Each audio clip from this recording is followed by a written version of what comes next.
ঘুম ঘুম চোখ শিওরে তুমি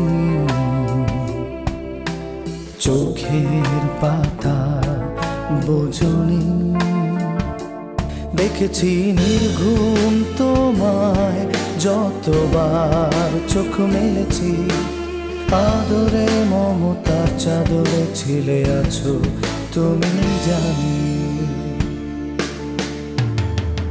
শত সন্তানের জন্ম দিয়েছ তুমি পারো জননী সহস্র সন্তান যোগ্য সম্মান দিতে পারবে না জানি জননী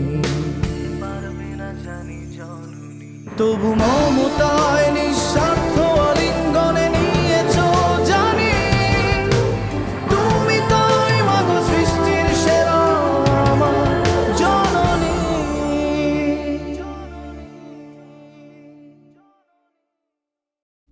আচ্ছা, তুমি জোর করে তোমার দয়ার বোঝাটা আমাদের উপর চাপিয়ে দিতে চাচ্ছ কেন?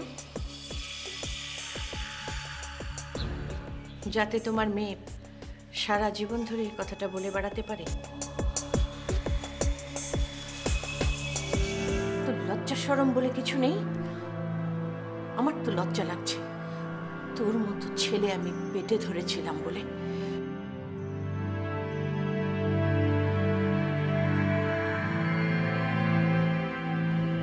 সব দোষ আমার, সবকিছু আগের মতোই থাকবে। রেশমা ভাবি আমাদের বড় ভাবিই থাকবে। রিনা ভাবি কখনোই বড় ভাবির জায়গা নিতে পারবে না, কখনো না।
আমার যদি একটা ছেলে থাকতো তাহলে আমি তোমাকে ছেলের বউ বানিয়ে আমার বাড়িতেই রেখে দিতাম।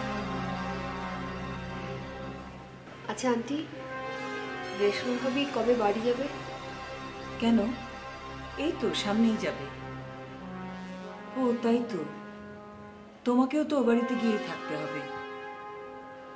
সবই কপাল, তুই তো আর আমার কাছে থাকবে না।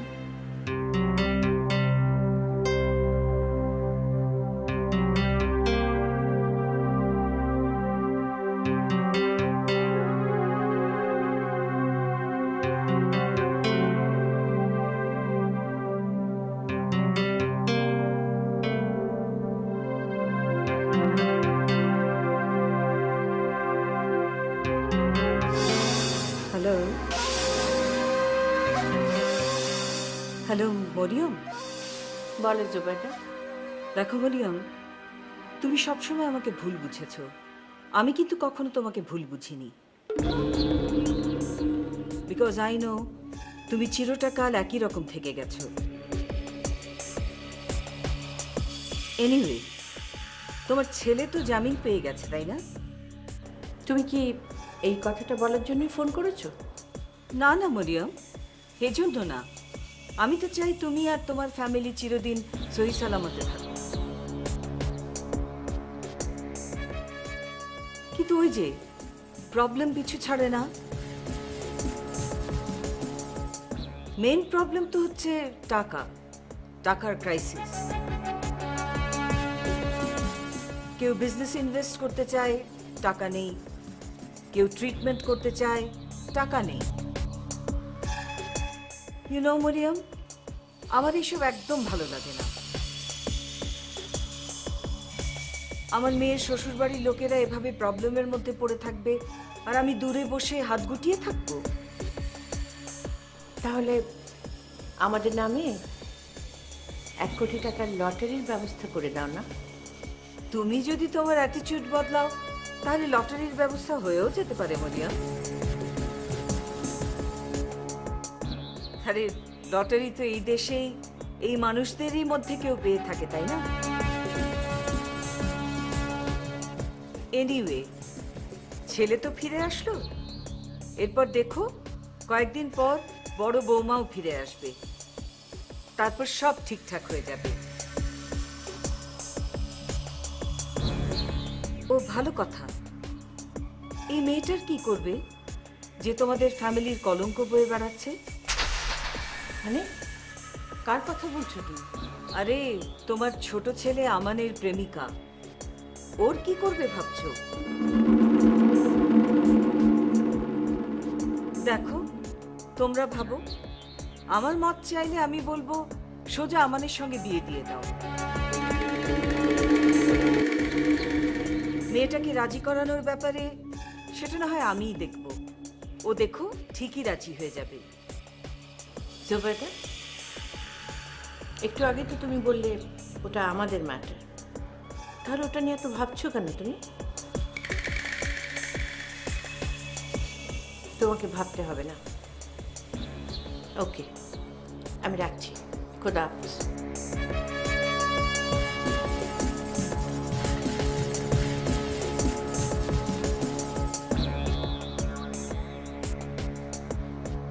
উপদেশ দিচ্ছেন উনি, উপদেশ।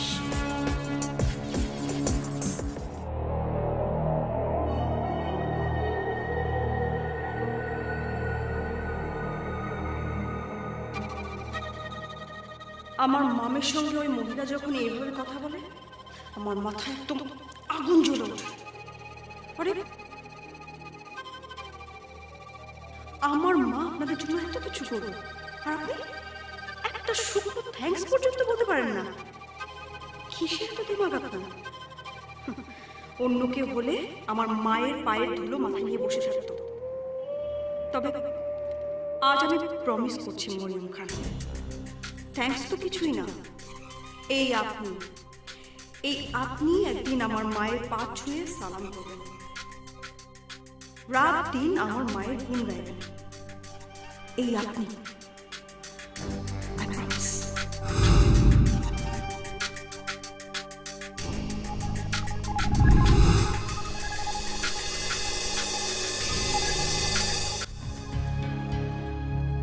আমাদের বন্ধু আমান জীবনে কোনোদিন কারো কোনো ক্ষতি করেনি।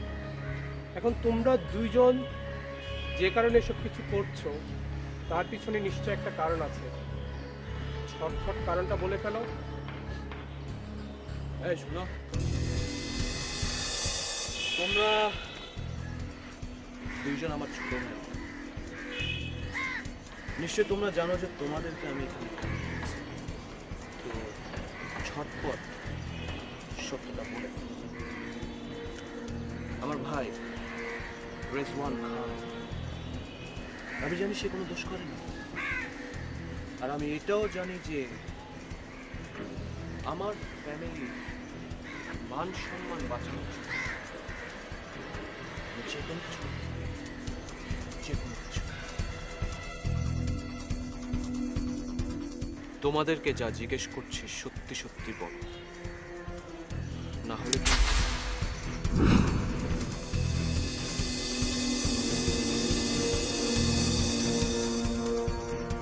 তোমাদের দুজনকে টুকরো টুকরো করে কুরিয়ারে করে তোমাদের বাড়িতে পাঠিয়ে দেব। বলো।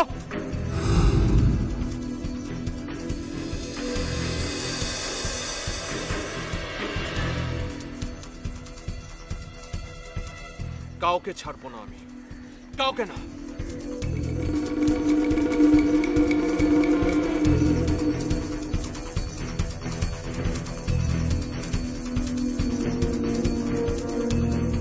তোমরা বড়লোকের ছেলেরা এই পৃথিবীকে তোমাদের কেনা গোলাম ভাবো না? আইন কিনতে পারো, থানা পুলিশ কিনতে পারো, কেন? I don't mind.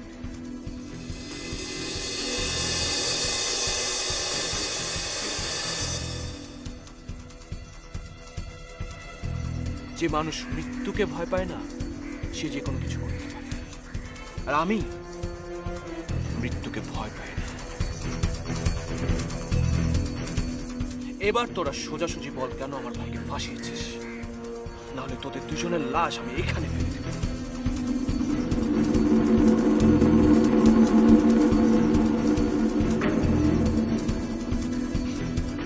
তোমরা তো জানো যে একটা মার্ডার করলেও ফাঁসি, আর দুটা মার্ডার করলেও ফাঁসি। এবার বল, তোদের দুইজনের বাবাও তো এই কেসে অ্যাক্টিভ ভাবে জড়িত ছিল, এখনো আছে। তাদের দুইজনকে আমি ছাড়ব না, খুন করে ট্রেনে ফেলে দেব।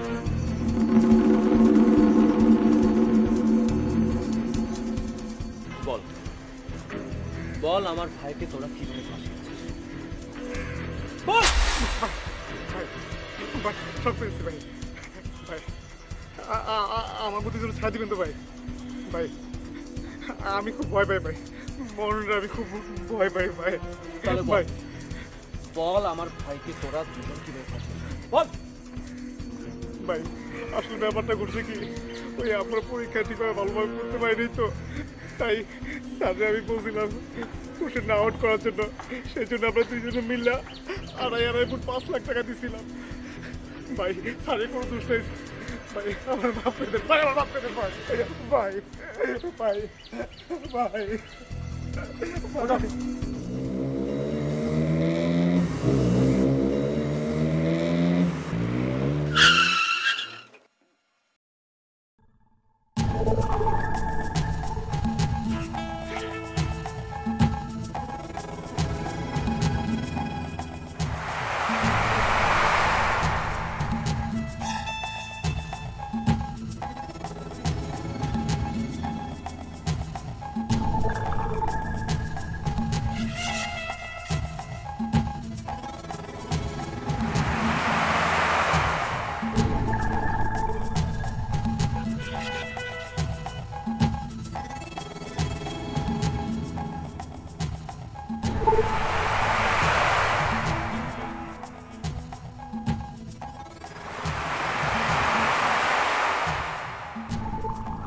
আরবাজ,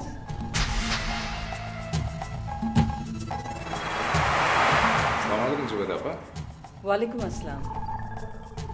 কেমন আছো তোমরা? তোমার বাবা কেমন আছেন? আরে বসো বসো। আমরা ভালোই আছি। বাবা একটু ট্যুরে আছেন, উনি বললেন আপনার সাথে ডিলটা ফাইনাল করার জন্য। ওয়েল, এই ডিলটার কিন্তু কিছু শর্ত আছে।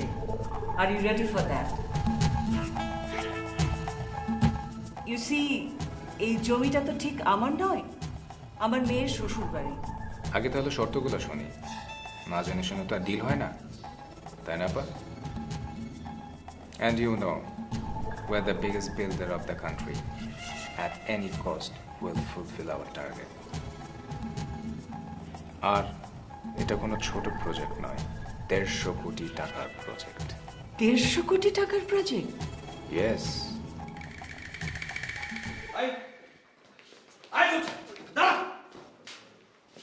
প্লিজ বসুন আপনারা। আরে আরে, এসব কি? স্যার, ওনারা হচ্ছেন সাংবাদিক, আজকে ওনারা আসল সত্যটা শুনবেন, আর এই দুজন ক্রিমিনাল আসল সত্যটা বলবে। বল। সত্য? কিসের সত্য? ইন্সপেক্টর এত তাড়াতাড়ি ভুলে গেছেন? আপনিই তো আমার ভাইকে অ্যারেস্ট করেছেন, তাই না? তাকে টর্চার করেছে, এখন সেলের মধ্যে বন্ধ হয়ে গেছে। কি ব্যাপার, মনে পড়ছে না? ওই যে কোয়েশ্চেন পেপার লিক হয়ে যাওয়ার কেসটা। আমার ভাই নির্দোষ, ওদের এবার জিজ্ঞেস কর। ও আচ্ছা, তাই নাকি? আপনি কি নিজেকে শার্লক হোমস মনে করেন নাকি?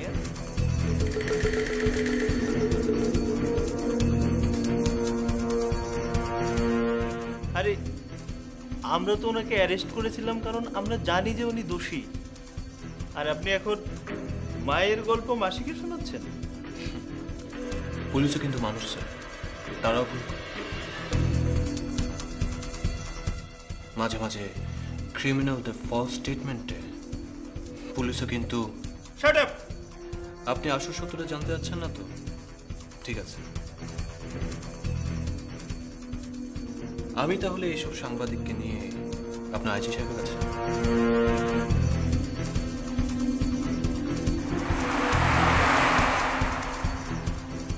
আর তখন আপনি আমাকে বলতে আসবেন না যে আমি আপনাকে কেন আসল সত্যটা জানতে দিই। আচ্ছা আচ্ছা, কি বলেছে এরা? আপনার সামনেই তো দাঁড়িয়ে আছে, জিজ্ঞেস করুন। এই বলো, সত্যটা খুলে বলো। স্যার আসলে স্যারের কোনো দোষ ছিল না।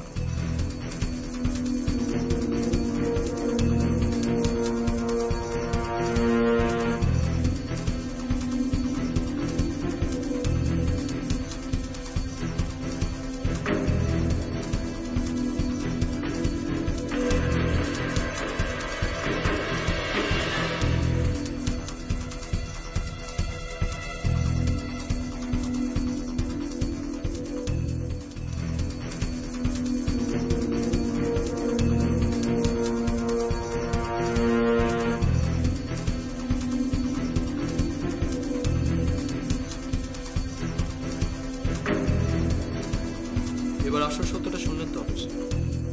এরা দুইজন তাদের বাবা সহ এমন একজন মানুষকে চোর বানিয়েছে যে মানুষটা একজন প্রফেসর, একজন টিচার, একজন লেকচারার।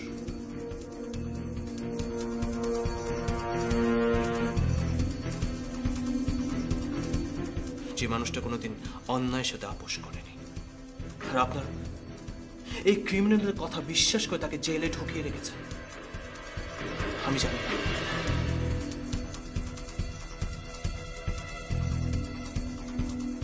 আল্লাহ শুধু জানে আমার ভাইটা এত কিছু সহ্য করে কিভাবে এখন বেঁচে আছে।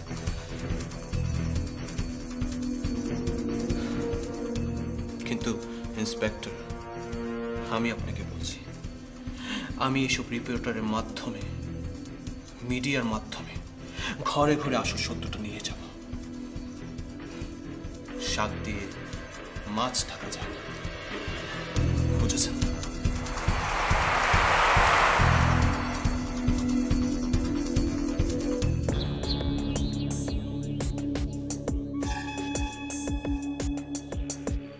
দেড়শো কোটি টাকার প্রজেক্ট, আর বাজের সঙ্গে ডিলটা যদি সেট হয়ে যায় তাহলে অবশ্য আমার হিসাবে এটা যে খুব বড় একটা ডিল তা নয়, তবু আপনি কিন্তু বলবেন জমিটা আপনার নয়, ওটা রয়েছে মরিয়ম খানের নামে। অ্যান্ড ইউ নো আপা, আমাদের কোম্পানি কখনো কাঁচা কাজ করে না। এটা প্রজেক্টের ব্লুপ্রিন্ট। কি করতে হবে, কখন করতে হবে, কিভাবে করতে হবে, সব লেখা আছে এতে। আমি শুনেছি মরিয়ম খান ওই ইয়তীম খানের এক মেয়েকে তার ছেলের বউ বানিয়ে ঘরে তুলেছে, সত্যি নাকি? তাহলে তো বলা যায় ওই ইয়তীম খানের সাথে ওনার আত্মীয়তা হয়ে গেছে, তাই না? আচ্ছা জুবেদা আপা, আপনি তো অনেক কিছুই জানেন। ওই জমিটা মরিয়ম খানের বাবা যে সস্তা দামে কিনেছেন, আপনি কি সেটা জানেন? well, well, well. You have done your homework very well, Arbaz. Well done. Thank you আপা। এই ফাইলটি আপনি রাখুন, স্টাডি করুন, অনেক ইন্টারেস্টিং জিনিস আছে। তাছাড়া প্রজেক্টের ভায়াবিলিটি তো আপনাকে বুঝতে হবে, তাই না? Of course. এই ফাইলটা আমি না পড়ে শাকির পড়বে, কারণ এটা আলটিমেটলি শাকিরের প্রজেক্ট হবে। সো এটা পড়ে ওকে সব বুঝতে হবে। নিজের ফ্যামিলির ভাগ্য তো ওকেই বদলাতে হবে। ও গড, মরিয়ম, তারিক ভাই, এরা সবাই যখন এই ফাইলটার সত্যটা জানতে পারবে, ওরা তো আনন্দে বিস্ময়ে পাগল হয়ে যাবে। আর বাসরা এত টাকা ওদের অফার করবে যেটা ওরা স্বপ্নেও কোনোদিন ভাবতে পারেনি। কিন্তু মরিয়ম কি এই প্রপার্টি বিক্রি করতে রাজি হবে? ওর জীবনের ফিলোসফি, চাল চলন সবই তো অন্যরকম।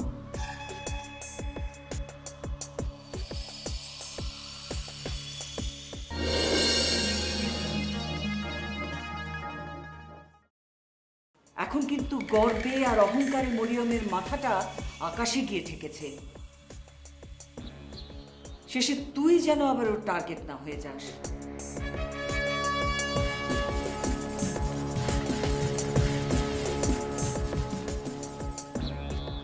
ডোন্ট ওয়ারি মম, শোনো, কেউ আমার কিচ্ছু করতে পারবে না। আম্মা, আজকে নিউজ পেপারে আমরা যে সমস্ত নিউজ পড়ছি, টিভি চ্যানেলে যা দেখছি, এই সব কিছু সম্ভব হয়েছে আমাদের কারণে। কি? হ্যাঁ আম্মা, ওই তো ছেলে দুটোকে ধরে এনে ওদের দুজনকে বাস মরিয়ম, এই যে রাখো, আমি একটা কথা আজও বুঝতে পারছি না, আমার ফ্যামিলির ব্যাপারে ও কেন নাক গলাতে আসে, আর বারবার ওকে এই বাড়িতে কে ঢুকতে দিচ্ছে?